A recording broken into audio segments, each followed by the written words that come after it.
great pleasure to welcome all of you for this wonderful evening session.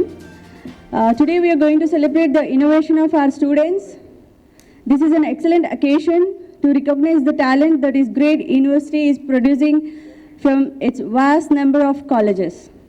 Now I would like to invite Mr. Anup Roy. Excited to be here today, and I think it was great, hearing from everybody.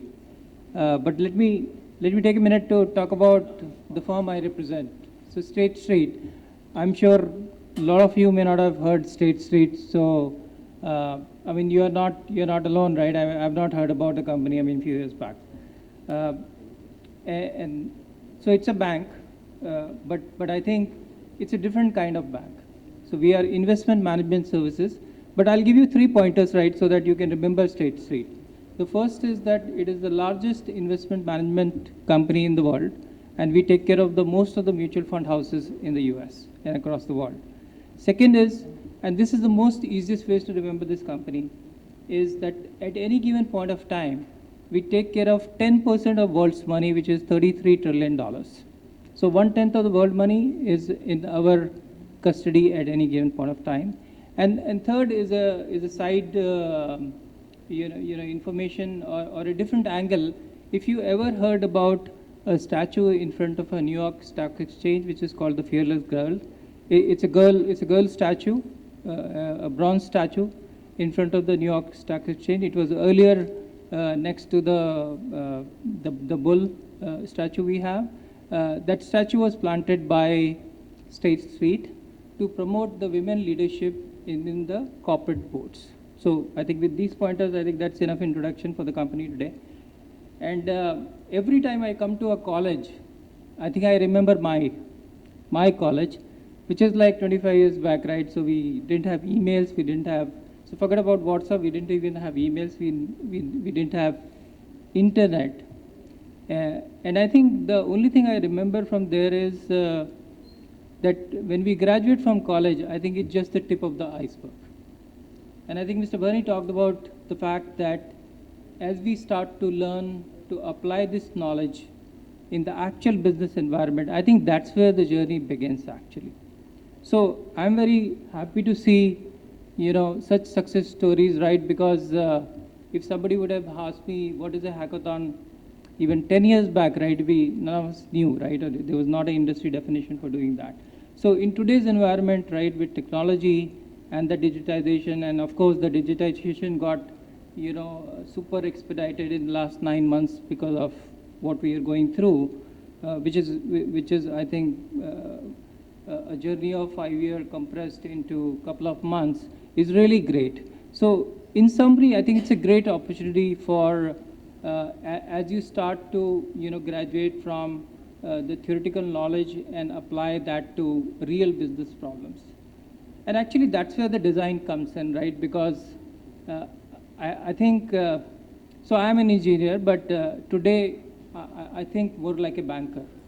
So my concentration is basically what my clients needs.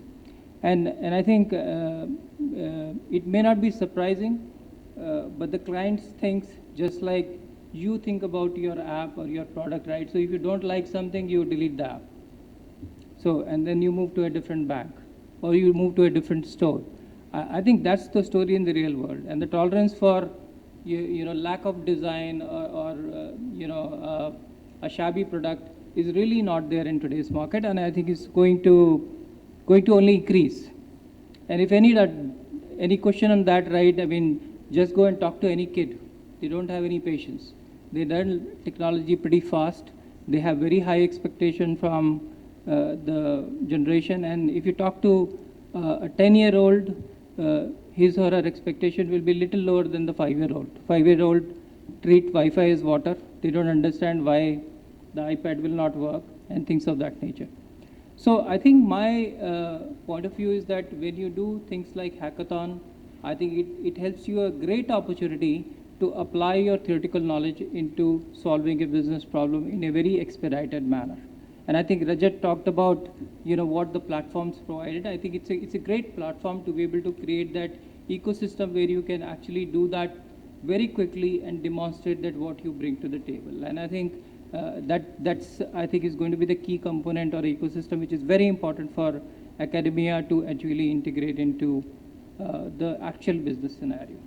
And then I think if I look at from my perspective, I definitely want people to come and spend some time with us, right? So I call it internship, spending time with us, right? I mean, so that way you're still in college, but you get to live with us day to day. So we do long, right? We do 6 months internship, right? Where you actually are with us, you're actually working on the real business problem. So by the time you complete your 8th semester, you actually know how a corporate world functions. And that brings you more to the point, right, where you are more ready for employment into that. And I think Mr. Bernie talked about the skill gap which you're going to see and things of that nature. So this journey from academia to hackathons to internship, I think it's a very smooth ecosystem. And I think a lot of organizations, right, whether it is Task or whether it is ICEA, whether it is your own ecosystem within JN2, is actually making that happen. I mean, a lot of people, right, who graduated before you didn't really have this flowing like water. So it becomes very important. So my recommendation is make use of it. Hackathons, very important. Graduating into internship, very important. And I think learning is basically that it gives you a preview of how the corporate life is going to be. And in the process, you become more Africanized or from our perspective. So I'm very happy to share and support the internship. I mean, we are very passionate about it. We go to multiple colleges, and I was very excited when I was told that I have to come here and witness the outcome of the hackathon. So again, congratulations to everybody, and also congratulations to the entire ecosystem which has made this happen. I know it's very, very difficult to pull it through. Hours and hours of work. So thank you, everybody. And thank you. We are all eagerly waiting for our Honorable Vice Chancellor and Principal Secretary IT